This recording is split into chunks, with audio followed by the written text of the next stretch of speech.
things are changing now because of the expansion of educational institutions in some countries.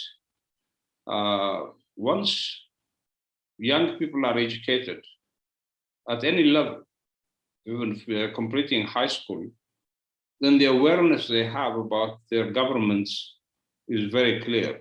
They understand it very clearly. The second thing is the proliferation of the social media today is bringing information to the hands of young people. And of course, with all kinds of bad issues coming into social media. And of course, if we've seen the Arab Spring, for example, the Afro-Arab Spring in Northern Africa, it was social media that had a very clear role in getting young people to come out and demonstrate against their governments. But I think we have an opportunity now to use the social media and formal educational institutions to be able to teach our young people. And I think this has to do with the responsibility of the incumbents in Africa, whether they want to do that. Most of them, they want to put their children when they die. Most of them, they want to put their own friends when they go out of office. Because the biggest fear of African leaders is once they leave office, then all the Pandora's box opens, skeletons in the cupboard are out, and therefore they don't want to be dragged into courts. And they've seen what happened to Gaddafi, they've seen what happened to Mubarak, they've seen what's happening to al-Bashir right now. So all of them would want even to protect their future, even after they die, to protect their families. The other good news is that internationally now they cannot loot Africa and put their money in Western banks anymore. Probably they might go to the eastern side now that the Western governments are strictly following money laundering and stolen money, illicit financial flows. But the fact that the youth are now demonstrating more often, they're showing their support to regime change of any form, anything but the existing government. That's their motto. I'm hoping that a new troop of African leaders would come into the forefront, surviving in an African environment, legacy. I mean, how many African leaders do we talk about their legacy of founding a continent or a country that has been very successful? Not many. Now, the only example we have is Nelson Mandela in South Africa. He was there for one term. He talked about truth to power. He talked about the need to promote every South African. He maintained the economic health of that nation by getting all races in South Africa to work together. But if you go to other places, even the Mo Ibrahim Foundation, I think it has given up on awarding African leaders who left a good legacy because they couldn't find one. And therefore, it's very important that the young troop of leaders that are coming in Africa now understand this very clearly, and that they cannot loot their countries anymore and hide somewhere in the West. Europe has been the main destination for them.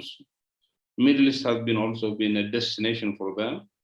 But now it's becoming increasingly difficult for these countries to be able to accept tyrants that have killed their own people, that have started wars in different parts of Africa, that have looted the mineral gains of every country. And frankly, the money that's being stolen out of Africa, I don't think our leaders get much of it, because it is the middlemen and the destination that get all the money. What the DRC sends out is raw diamonds. These diamonds have to be cut, polished, put into jewelry so that they could go into the market. It is the end product that's earning, that's really gaining the money, and not the raw material that goes out. So I think we need to have leaders that can understand this, and the young breed of leaders that are coming in Africa now, I'm hoping will do that. And of course, we still have leaders that have overstayed their welcome in many parts of Africa, but these have been supported again by foreign powers who intimidate local populations. Look, for example, in the case of Mali, where we have incessant fighting. Mali was the first country in Africa after the fall of the Berlin Wall that successfully transited into democracy.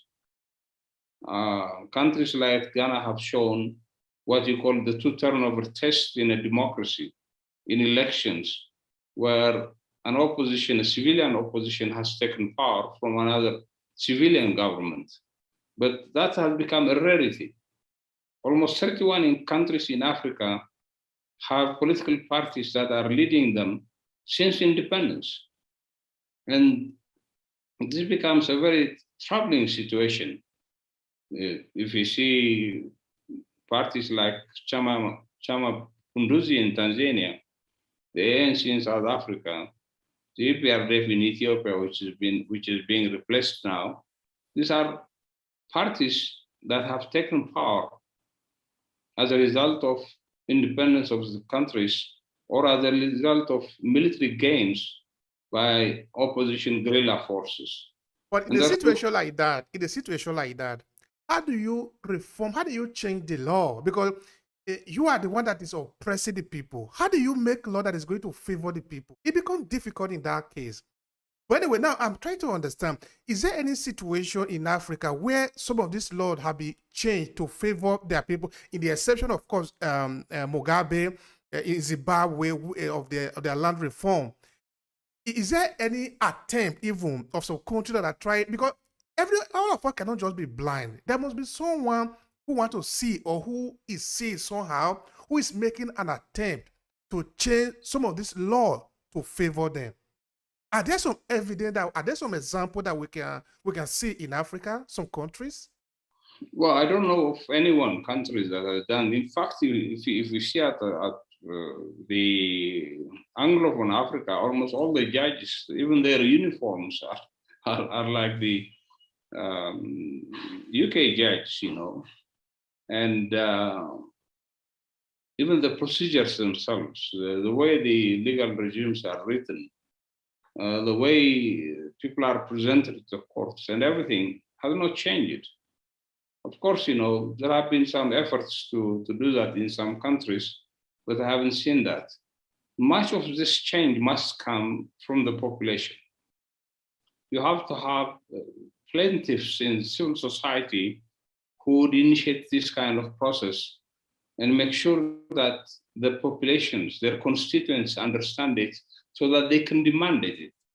When they are choosing, for example, during elections, they have to elect people who are going to go into the houses of parliament that have this kind of awareness and that have the ability to do this.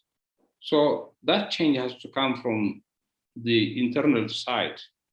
It cannot come from above. There is no question about it. Like the transition we saw in the 1990s after the fall of the Berlin Wall, Africa had changed completely. Countries like Zambia were a success story. But what happened? Only to be replaced by corrupt people who were not very popular with their constituencies. And therefore, it's very important that the opposition, civil society, and the media would have tremendous amount of leverage in educating citizens so that they can demand it. It's not a question of asking the government to give them a better law, but they can demand a serious revision of the legal regimes with the participation of the local people. I think one of the issues that has made China with its 1 billion plus people and heavy economy is the fact that under the Communist Party, every person has a say in any policy. Every draft policy is sent to the local community to be able to be debated before it comes. Of course, they cannot touch the power of the Communist Party, But definitely within 3 decades, China has become the second most powerful economy in the world. It has taken almost 3 centuries for the West to be able to get here. But in terms of technological development and economic development, China has achieved this because the kind of motivation now that exists within the population to be mobilized to work, to produce, and to excel is the fact that their policy stances are now based really on the people themselves. They declared a poverty-free China just 3 months ago. Now, if you see the world poverty statistics, it's because of China that we say the world is less poor today than it was before, because China has taken out over 1 billion people out of poverty.